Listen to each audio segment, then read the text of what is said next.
Rental cars and many fleets are sitting idle during the current pandemic, and experts are now predicting that many could sell off fleets over the next few months, causing car prices to tumble.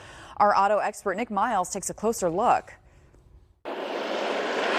When the year started, automotive sale projections looked good. Sales forecast had been estimated at 17 million cars. But all that changed with COVID-19. Now car companies are expecting sales to drop to somewhere between 10 and 13 million in the United States. With a lack of sales, we've seen a mild drop in new car prices, but a very different story when it comes to used cars, with a drop this month of 12 to 15%. But experts are predicting that this is just the beginning. These rental car fleets will need to be reduced, whether it's by 50% or 70% or 80%. I'm not quite sure, but I think it's more than 50%. That's Anton Wallman, an independent analyst and investor. We reached him at his home via Zoom. I think that for the next year or so, these car companies don't want to have cars that sit still and age. Right now, in vacation destinations like Florida or Hawaii, there are huge fleets of rental vehicles like minivans and convertibles sitting unused and depreciating.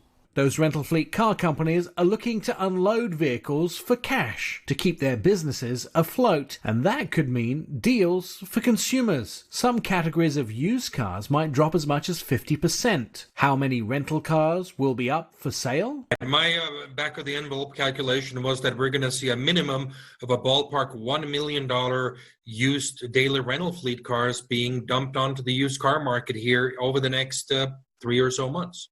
Since used car prices are connected to new car prices, they are expected to drop too. There are 1.86 million rental cars in the United States, and over half of them could be up for sale in the next 3 months.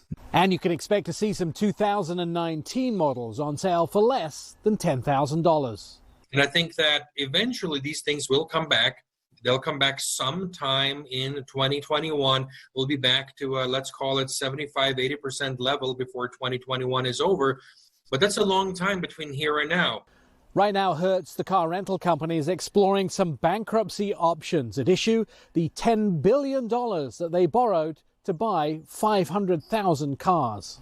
Ultimately, this is bad news for business and auto manufacturers, and good news for those people still able to afford to purchase a vehicle. For Fox 59.